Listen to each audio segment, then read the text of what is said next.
En la ciudad de Puebla, a pocos pasos del Templo de San Francisco, se encuentra una estructura sombría y abandonada, el Hospital San Cristóbal. Durante décadas, este hospital fue un refugio de esperanza para los más necesitados, hasta que el terremoto de 1985 sacudió Puebla. Aquel día, el San Cristóbal sufrió graves daños y muchas personas quedaron atrapadas. Dicen que no todos pudieron ser rescatados y que sus almas aún rondan el edificio, atrapadas en una tragedia sin fin. Tras el terremoto, el hospital quedó clausurado, y desde entonces se han intentado múltiples veces demolerlo, pero todas las constructoras desisten. Los trabajadores hablan de herramientas que desaparecen, sombras que se mueven y lamentos que parecen surgir de las paredes. Los rumores de sucesos paranormales han crecido a lo largo de los años, y el San Cristóbal ha ganado la fama de ser un lugar maldito. Mis amigos, Laura, Pedro y yo, Jorge, somos fanáticos de las historias de terror, y desde que escuchamos estas leyendas sobre el hospital, sentimos una curiosidad incontrolable por explorarlo. Así que, una noche de octubre, nos armamos con linternas, cámaras y una grabadora, y nos dirigimos al San Cristóbal, decididos a descubrir la verdad. El hospital se alzaba como una sombra ominosa, con sus ventanas rotas y su fachada cubierta de grafitis y maleza. La entrada principal estaba cerrada con un candado oxidado, así que rodeamos el edificio hasta encontrar una ventana rota por la que logramos entrar. Apenas pusimos un pie dentro, el ambiente cambió. El aire estaba denso y cargado de un olor a humedad y degradación, y el silencio era absoluto. El lugar parecía absorber cada sonido, como si quisiera tragarnos. Con nuestras linternas iluminamos el pasillo frente a nosotros. Las paredes, cubiertas de grafitis y el suelo lleno de escombros, parecían contar historias de abandono y olvido.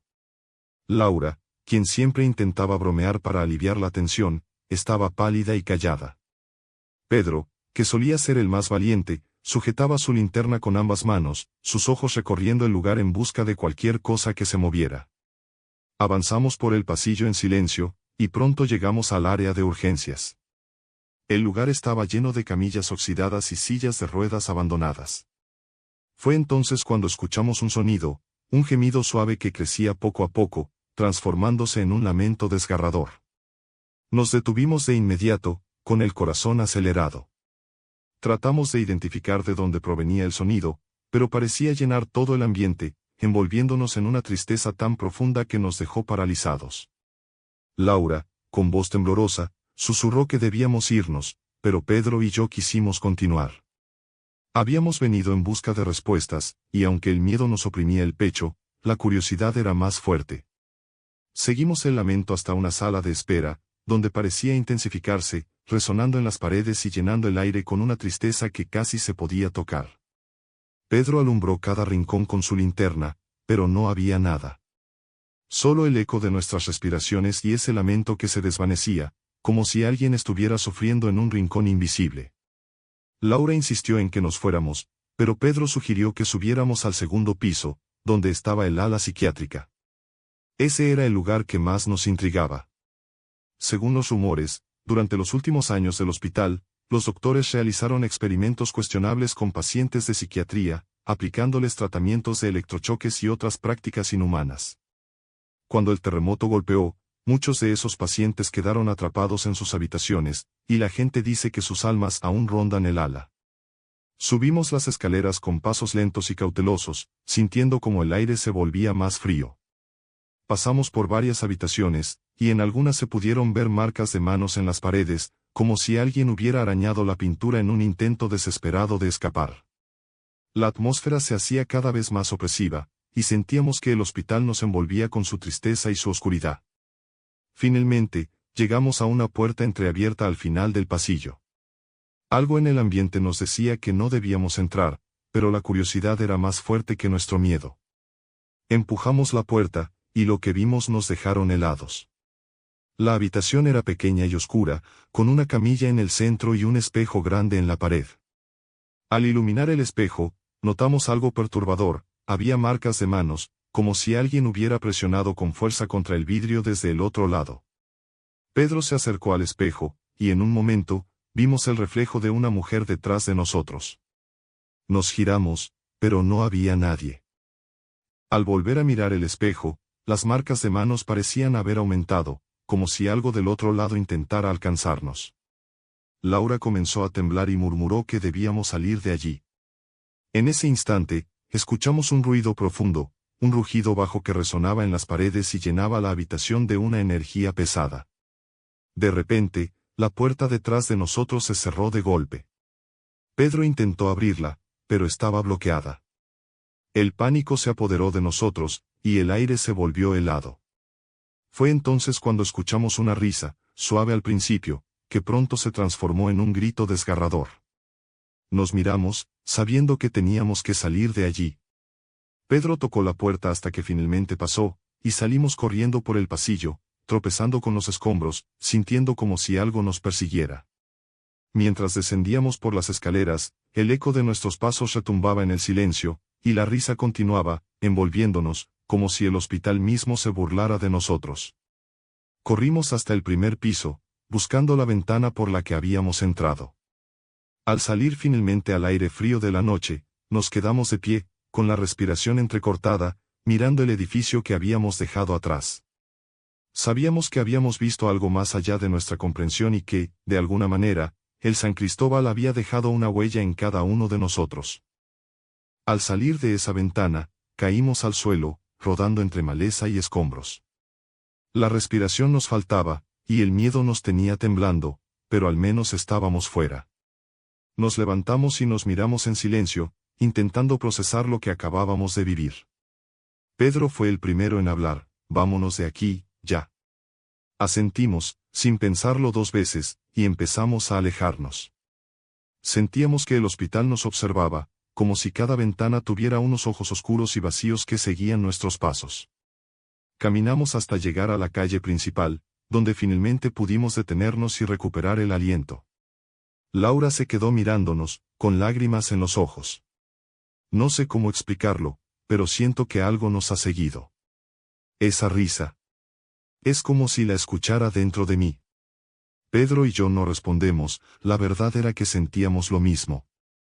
Había algo extraño en el ambiente, un frío persistente que no desaparecía, como si el San Cristóbal hubiera dejado una sombra en cada uno de nosotros. Pasaron varios días en los que ninguno se atrevió a hablar de lo ocurrido. Pero los síntomas comenzaron a manifestarse de formas cada vez más perturbadoras. Laura nos escribió en el grupo de chat: «Anoche vi una sombra en mi cuarto. Se movía, y sentí una tristeza tan grande que me costó respirar». Pedro tampoco la estaba pasando bien, me llamó una noche, diciéndome que oía pasos en su casa y que, cada vez que apagaba la luz, sentía una presencia detrás de él, rozándole la espalda. Decidimos reunirnos y hablar de lo que nos estaba pasando. Nos sentamos en un café, pero ninguno de nosotros tenía el coraje de decir lo que realmente estaba sintiendo. Laura estaba demacrada, las ojeras bajo sus ojos mostraban el insomnio de varias noches. Pedro no paraba de mirar por encima de su hombro, y yo sentía una presión en el pecho, un peso inexplicable. Fue entonces cuando Laura propuso algo: «Tenemos que regresar al hospital. Siento que dejamos algo ahí. Quizás al enfrentar esto podamos dejarlo atrás». La idea me heló, pero en el fondo, sabía que ella tenía razón. Pedro pareció reacio, pero finalmente accedió. Así que, al atardecer de ese mismo día, regresamos a San Cristóbal. El edificio parecía esperarnos. La noche comenzaba a caer, y el aire estaba denso, cargado de una humedad que se sentía casi tangible. Al cruzar la ventana, la misma que habíamos usado antes, sentimos el peso de la oscuridad envolviéndonos. Era como si el hospital nos reconociera y se cerrara sobre nosotros, atrapándonos de nuevo. Nos dirigimos hacia el segundo piso, con pasos lentos y cautelosos. A cada paso, la atmósfera se volvía más opresiva, y el frío calaba hasta los huesos. Pasamos por los mismos pasillos, donde las manchas en las paredes y las marcas de arañazos nos recordaban la desesperación de las almas atrapadas. Finalmente, llegamos al pasillo donde la vimos la última vez. Al fondo, en el umbral de la puerta, estaba la figura de la mujer, esperándonos. Esta vez, la figura parecía más definida, más clara. Pudimos distinguir su rostro, una piel pálida y ojos vacíos que parecían pozos sin fondo. Extendió una mano hacia nosotros, y en ese momento, el aire se llenó de lamentos. Era como si todas las almas atrapadas en el San Cristóbal estuvieran llorando al mismo tiempo, su dolor resonando en las paredes. La mujer comenzó a avanzar hacia nosotros, con un movimiento lento y casi hipnótico. Pedro, que estaba al frente, retrocedió y gritó, su voz quebrada por el pánico. Intentamos movernos, pero parecía que el hospital mismo nos retenía, como si nuestros pies se hubieran adherido al suelo. La mujer se detuvo a unos pasos de nosotros y, sin emitir sonido alguno, susurró, «Ayúdenme. No quiero estar sola». En esos momentos, sentí una mezcla de compasión y terror. Pero, a medida que repetía su petición, su voz se fue deformando, y su rostro también. Los ojos vacíos comenzaron a transformarse en una mueca de rabia y desesperación. «Corran», gritó Laura, y fue como si esa palabra rompiera el hechizo. Nos giramos y comenzamos a correr por el pasillo, tropezando y resbalando. Sentimos su presencia detrás de nosotros, como un aliento helado que nos rozaba la nuca. Bajamos las escaleras a toda prisa, apenas iluminando el camino con las linternas.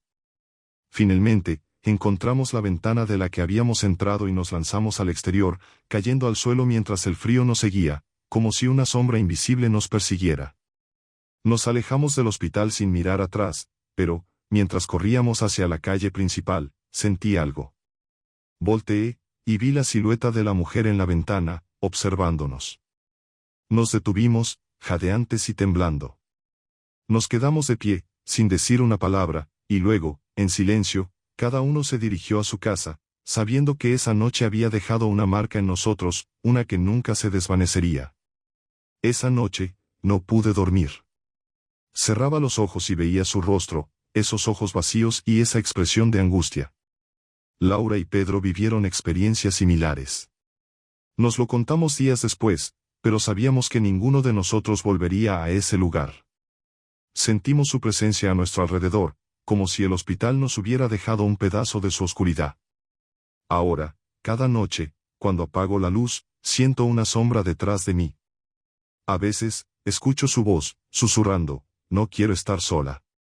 Sé que una parte de mí quedó atrapada en el San Cristóbal, y me pregunto si, algún día, ese lugar me reclamará por completo. Si alguna vez decide aventurarte en un hospital abandonado, recuerda que hay fuerzas que no comprendemos, y que algunos lugares no quieren que sus historias sean reveladas.